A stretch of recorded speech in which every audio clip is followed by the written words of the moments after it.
जय हिंद दोस्तों। 2024 का लोकसभा का चुनाव और सवाल इंडिया का। जी नहीं, सवाल इस वक्त इस समय इंडिया का नहीं है, सवाल भाजपा का है।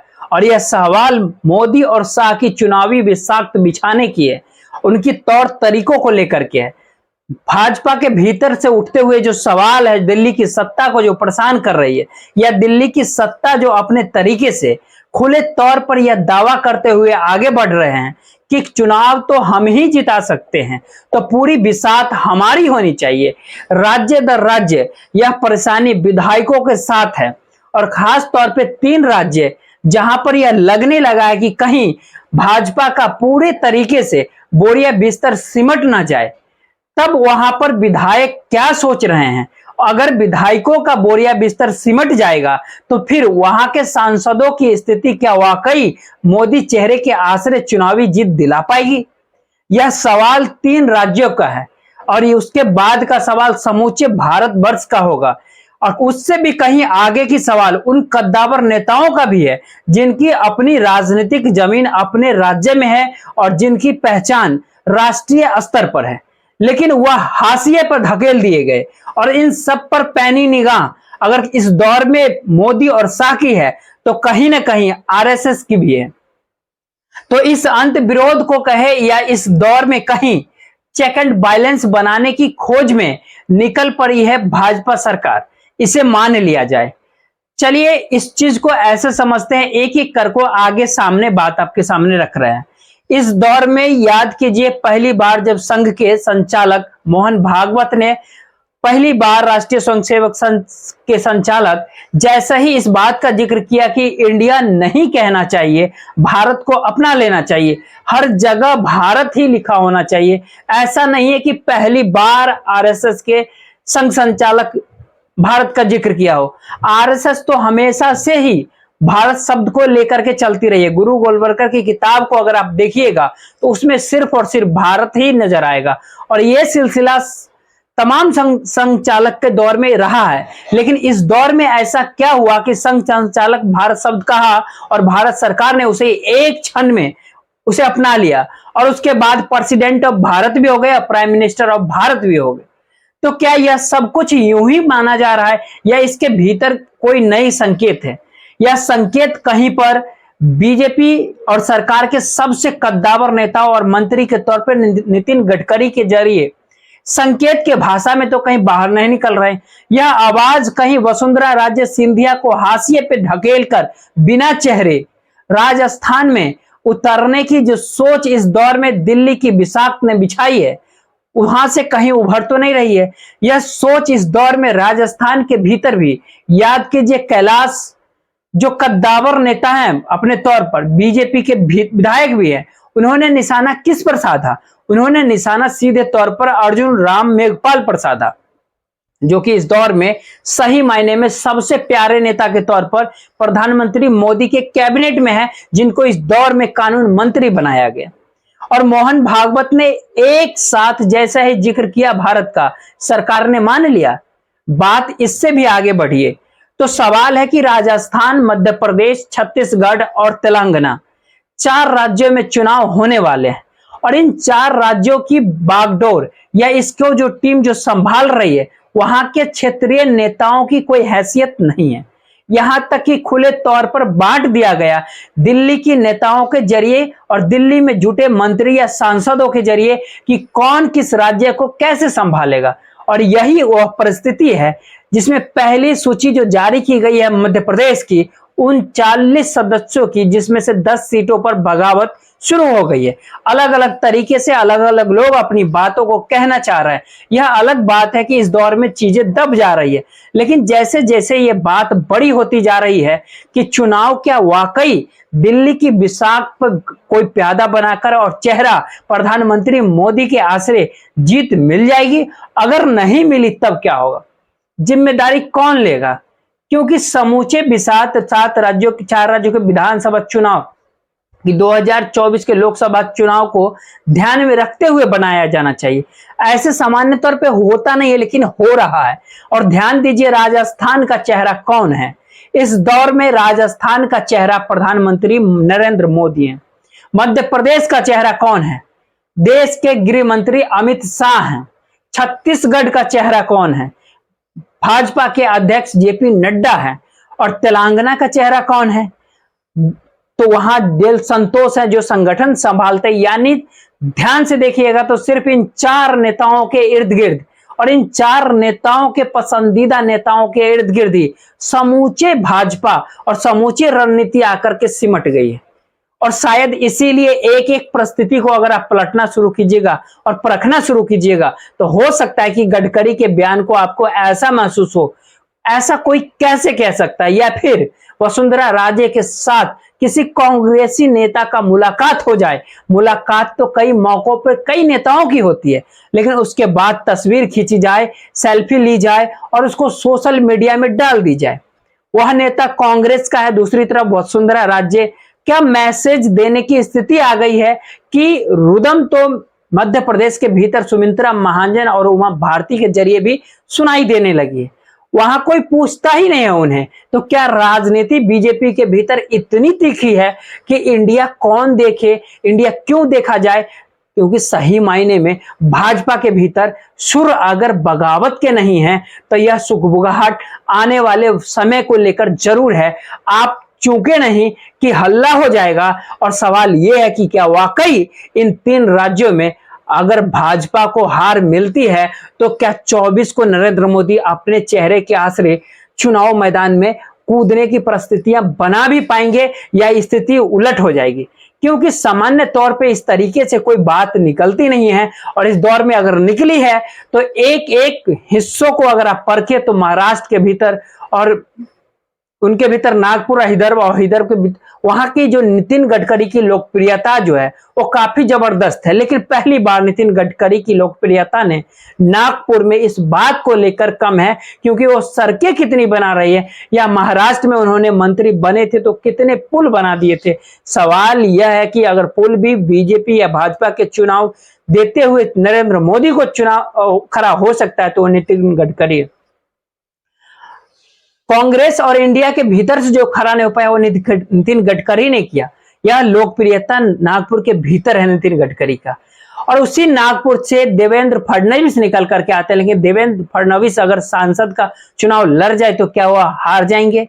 नागपुर के भीतर सुगबुगाहट अगर आपको सुननी हो तो जाकर सुनिए और जाकर के लोगों से बातचीत कीजिए। आपको पता चल जाएगा कि क्यों देवेंद्र फडणवीस से वो रूठे हुए हैं, क्यों वो नितिन गडकरी से एक वक्त रूठे रहते थे लेकिन इस वक्त बहुत खुश क्यों हो चले हैं। अगर इन परिस्थिति के भीतर देवेंद्र फडणवीस की राजनीति दिल्ली की सहारे चलती है तो उन्हें आने वाले समय में सांसद का चुनाव लड़ना होगा।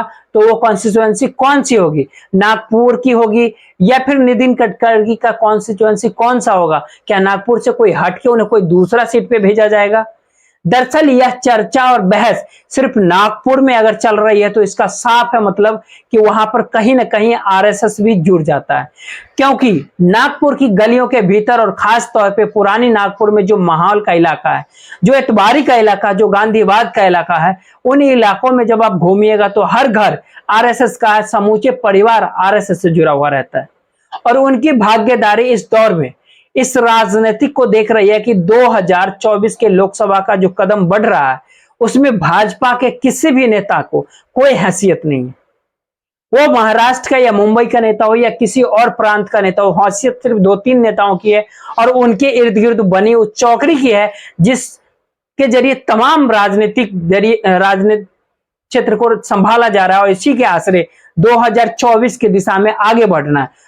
मुंबई की राजनीति को और अगर थोड़ा समझिएगा तो देवेंद्र फडणवीस और गडकरी के जरिए आप समझिए तो दोनों के लिए हैरत की स्थिति है कि अजित पवार डिप्टी सीएम बनकर के क्या कर रहे हैं, उनके पीछे कौन सी पार्टी है, उनका चुनाव चिन्ह क्या है और क्या वाकई उन्होंने पार्टी तोड़ दी है या वो एनसीपी के हैं, या सभी उम्मीद और आस लगाए हो कि आज नहीं तो कल अजित पवार शरद पवार को भी ले आएंगे, या इस उम्मीद में खुद पवार बैठे हैं कि अजित पवार वापस लौट आएंगे।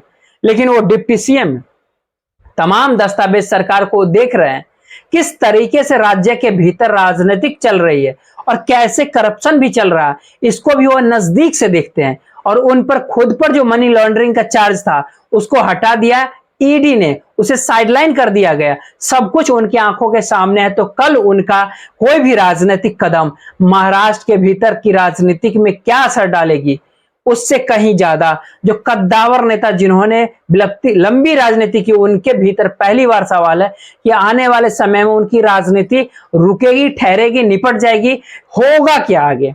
अब यहां से सवाल उठता है कि क्या वाकई वसुंधरा राजे कोई ऐसा कदम उठा सकती है जिसमें भाजपा और आरएसएस को बड़ा झटका लग जाए। क्या वाकई 3 राज्यों के चुनाव खत्म होते होते नितिन गडकरी के जरिए कोई बड़ी आवाज सुनाई देगी क्या? क्या वाकई इस दौर में तमाम राज्यों के जो विधायक हैं उनके भीतर जो सवाल रेंग रहे हैं, क्या वो सवाल खड़े हो सकते हैं क्या?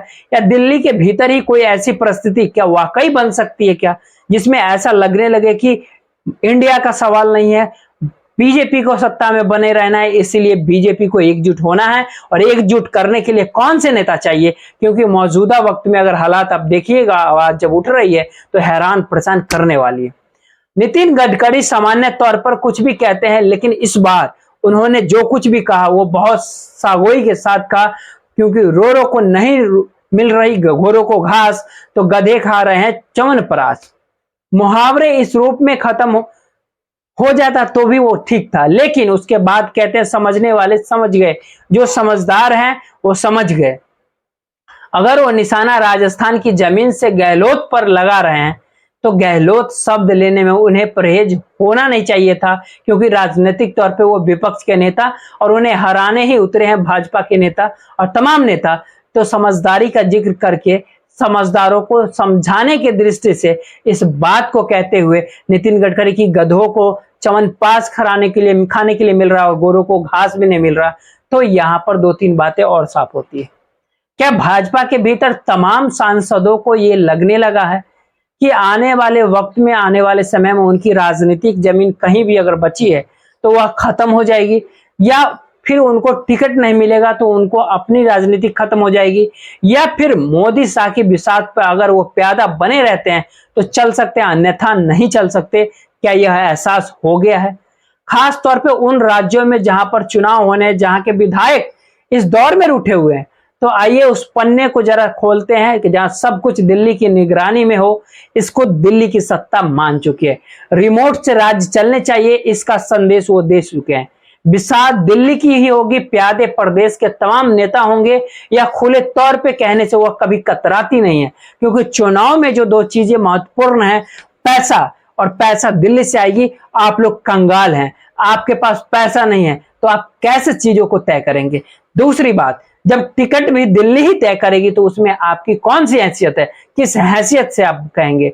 जब चुनावी समिति बैठे या संसदीय पार्टी बैठे तो उसमें कोई भी ऐसा नेता नहीं है जैसे कि गडकरी जी को भी बाहर कर दिया गया उस संगठन के भीतर से। जब सवाल यह है कि जीत का दावा यह कह करके अगर आरएसएस अभी मानती रही, कि अगला सवाल यह है कि इस दौर में उससे भी भारत कहने की जरूरत क्यों आ पड़ी?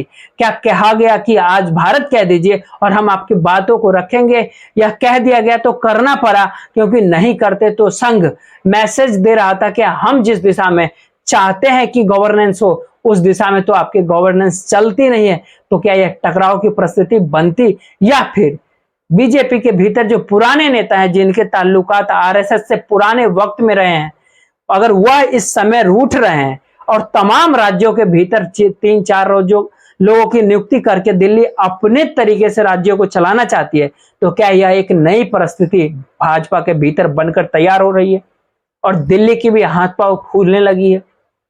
यह सवाल अभी इसलिए है क्योंकि इस समय एमएलए, मुख्यमंत्री जब कुछ नहीं कर सकते तो एमएलए क्या करेंगे? ध्यान दीजिए, जब 3 राज्यों में चुनाव होने वाले हैं, उत्तर प्रदेश, गुजरात को अगर छोड़ दीजिए, जहां पर संघ ने बहुत काम किया, हिंदुत्व की प्रयोगशाला के तौर पे दोनों राज्यों को देखा जाता है, इन 2 राज्यों में बीजेपी को जबरदस्त भाजपा को जीत मिली। गुजरात में तो कमोबेश सभी सीटों पर, और उत्तर प्रदेश में 60 से ज्यादा सीटें तय रहती है कि वो जीत ही जाएगी, लेकिन वहां पर योगी आदित्यनाथ की मौजूदगी भी असर डाल रही है। बाकी किसी भी राज्य में योगी आदित्यनाथ ने, जहां दिल्ली की सत्ता है, दिल्ली के इशारों पे रहना पड़ता है, बड़ा फैसला कदम उठाने के लिए दिल्ली आना पड़ता है और दिल्ली ही चला पाती है बाकी राज्यों को। दिल्ली ही तय करती है कि कौन खड़ा होगा, कौन सा मुख्यमंत्री होगा। यह चरम पे धीरे धीरे और भी आगे बढ़ रही है कि इंडिया जब इस दौर में आगे बढ़ रही है, जो सवाल इंडिया के तरफ से उठ रहा है उस राजनीतिक में जहां जहां भाजपा कमजोर पड़ रही है और हर दिन एक मुद्दे के आश्रय अपने आप को टिकाए और बनाए रखने की परिस्थिति में लाकर खड़ा कर रही है, तो इसको इंडिया समझे या ना समझे, लेकिन भाजपा के भीतर का भारत समझने लगे और उसे समझ में आने लगा है कि आज के तारीख में उसको अपने कॉन्स्टिट्यूएंसी में जाना मुश्किल हो रहा है, क्योंकि हर जगह पे दो ही स्थिति होती है, आपको या तो प्रधानमंत्री मोदी का नाम लेना है या केंद्र सरकार की उपलब्धियों का बखान करना है। इसके अलावा आप कुछ भी नहीं कर सकते, चाहे वह शिवराज सिंह चौहान हो, चाहे वह एकनाथ शिंदे हो, चाहे वह हेमंत शर्मा हो, या किसी भी राज्य में बैठे हुए बीजेपी के मुख्यमंत्री या डबल इंजन की सरकार चल रही हो, वहां पर उपलब्धि, चेहरा, सब कुछ दिल्ली के आश्रय। और यह बात इन 3 राज्यों में इसलिए महत्वपूर्ण है कि क्योंकि हमने कहा कि यूपी और गुजरात प्रयोगशाला के तौर पे बड़े अपने अनुकूल बना लिए, लेकिन जिन 3 राज्यों में चुनाव होना है उन 3 राज्यों में चुनाव का हार का मतलब बहुत साफ है कि उसका असर 2024 के लोकसभा चुनाव पर न सिर्फ इन 3 राज्यों में समूचे देश में पड़ेगा। और इन 3 राज्यों की कुल लोकसभा सीटें जो है 65 है, उन 65 में से 61 सीट पर बीजेपी को जीत मिली थी, भाजपा जीती थी, यानी 97% तक की जीत थी। और यह स्थिति अपने आप में बताती है कि भाजपा इन 3 राज्यों